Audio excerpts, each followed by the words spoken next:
Tout le monde, c'est Nolan, bienvenue sur Nolan Trading. Aujourd'hui, on attaque la base des bases. Du coup, c'est quoi vraiment le trading?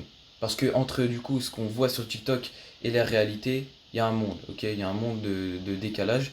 Donc installe-toi, on va tout réapprendre de la base jusqu'à la fin, tout simplement. On va apprendre des bases, tout simplement. Alors juste pour ceux qui me demanderaient du coup, parce que je préfère être transparent avec vous et pas que ça fasse bizarre. Mais en gros, du coup, j'ai fait un script pour ma vidéo parce que tout simplement, j'avais un peu de mal à vraiment faire les parties par partie. Du coup, j'ai décidé de faire un script. Et du coup, là, il y a mon tel et là, il y a mon script parce que tout simplement, il y avait plein de trucs que je devais dire. Et du coup, j'ai tout bien mis grâce à Claude. Donc voilà, je préfère être transparent avec vous et qu'au moins vous sachiez dès le début. Partie 1, du coup, la définition simple du trading. Donc du coup, le trading, c'est simplement le fait d'acheter et de vendre des actifs financiers dans le but de faire une plus-value. Voilà, c'est juste ça. Un actif, ça peut être une devise, une action, une matière première ou une crypto. Du coup, l'idée, c'est d'acheter moins cher et de revendre plus cher, ou l'inverse, de vendre haut et de racheter bas. C'est ce qu'on appelle shorter un actif. Tout simplement. Voilà. Là, c'est vraiment la base. Vous devez connaître ça, les gars. Donc, vous pouvez, par exemple... attends, peut-être faudrait que je mette la définition. Comme ça, vous savez et vous pourrez, vous aussi, écrire derrière. Donc, je pense que c'est ce que je vais faire, les gars. Du coup, deuxième partie, les différents marchés. Donc là aussi, ça va être important parce que vous allez savoir quoi trader, du coup, les différents marchés qu'il y a, et parce que chaque marché est différent, il faut savoir. Donc du coup, il y a plusieurs marchés où on peut trader. Premièrement, il y a les actions. Du coup, tu achètes une part d'une entreprise comme Apple ou Tesla, tout simplement. Donc voilà. Ensuite, tu as les cryptos, comme le Bitcoin, l'Ethereum. Donc ça, vous connaissez bien évidemment. C'est vraiment presque même tu n'es pas trader, tu connais normalement, ça tu connais. Ensuite, il y a les matières premières, l'or, le pétrole. Du coup, mon préféré, moi, c'est le Forex. Donc, c'est les marchés des devises.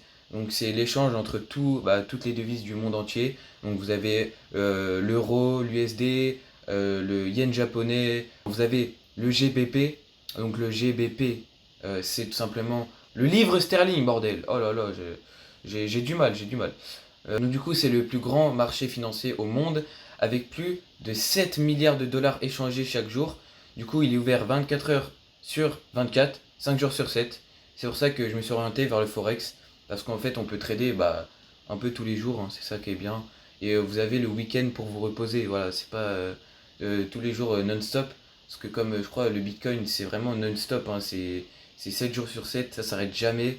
Et vas-y, chiant un peu, tu t'es là, tu t'arrives pas à déposer le cerveau. Alors du coup, pour la troisième partie, on va parler des acteurs du marché. Donc du coup, il y a beaucoup de débutants qui pensent que le marché, c'est juste des petits traders comme toi et moi devant un écran. Mais en réalité, les vrais acteurs, c'est les banques centrales, les hedge funds, les grandes institutions financières, tout simplement. Voilà.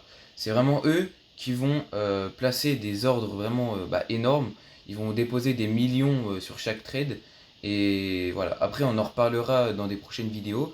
Mais voilà, ça c'est vraiment la base à connaître. Nous, les traders retail, qui tradons du coup tout simplement dans notre petite chambre, derrière notre petit bureau, on est vraiment petit à côté d'eux. Faut le savoir. Vraiment, on est vraiment très petit. Donc du coup, ce sont eux qui déplacent vraiment les prix. Et devine quoi? Eux, ils utilisent 80% d'analyse fondamentale et 20% d'analyse technique. Donc du coup, quand quelqu'un te dit que l'analyse technique, c'est tout ce dont tu as besoin, il faut se poser des questions.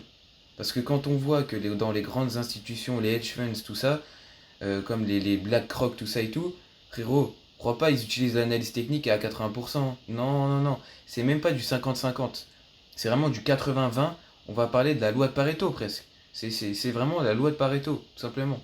Partie 4, ce que le trading n'est pas.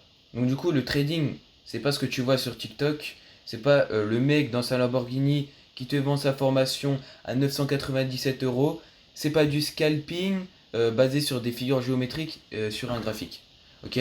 Ça, c'est du gambling. C'est du gambling, les gars. Du gambling, c'est en gros, tu prends un trade, tu dis ça passe ou ça casse. T'es en plein stress. Mais il n'y a pas de vraie analyse. Donc ça, c'est pas du trading.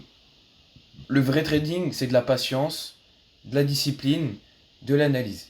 Tout simplement. Les marchés sont là depuis des décennies et donc t'as pas besoin de te précipiter. Parce qu'il y en a plein, ils se disent ouais, le marché il veut partir, il va partir sans moi, ils sont en plein stress. Mais non, les gars, le marché il est là, il est présent. C'est un ancien marché, crois pas, frérot. Tu vois? Donc stresse pas, frérot, stresse pas. Dans une cinquième partie, on va parler des 4 piliers du vrai trading. Du coup, pour réussir en trading, il y a 4 piliers indispensables. Le premier, c'est l'analyse fondamentale, comme je te l'ai dit précédemment. Comprendre les actualités économiques, les décisions des banques centrales, les chiffres macroéconomiques, ça c'est vraiment la base. Et si tu n'as aucune connaissance dans la fondamentale, je suis désolé de te dire, mais tu ne pourras pas être rentable sur du long terme, ok? Du coup, en deuxième, c'est l'analyse technique. Voilà, les deux, ils s'assemblent tout simplement. Lire les graphiques, identifier les niveaux clés, les tendances. Voilà, c'est ça qui va te permettre d'avoir un point d'entrée pour chaque trade. Et c'est quand même important, il ne faut pas négliger. En numéro 3, du coup, c'est la gestion du risque, très sous-estimé. Donc, il faut ne jamais risquer plus ce que tu peux te permettre de perdre, tout simplement. Et c'est ça qui sépare les traders qui durent de ceux qui explosent leur compte, tout simplement. Quelqu'un qui va avoir les deux connaissances précédentes, du coup de la fonda et de la technique, et qu'en plus il va avoir la gestion du risque, c'est déjà un bon trader, ok? Et lui, il va pas cramer son compte en un mois. Pour cramer un compte, il faut vraiment être un sgeg, je suis désolé de te le dire. Et en numéro 4, la psychologie. Faut faire vraiment, c'est sous-estimé aussi, hein, mais gérer ses émotions, ne pas trader sous le stress, la peur ou la cupidité. Et c'est souvent le pilier le plus sous-estimé. Voilà, c'est le truc qui peut vraiment te faire perdre la boule et qui peut tout simplement te faire craquer et tu vas péter un plomb en fait. Pour conclure, maintenant, voilà, tu as des vraies bases, tu sais ce que c'est le trading. Sur cette chaîne, du coup, on va approfondir chacun de ces piliers ensemble. Je vais partager mon aventure, mes apprentissages, ce que moi, voilà, j'aurais voulu savoir quand j'ai commencé, parce que j'ai fait aussi quelques erreurs, même si c'est des erreurs minimes.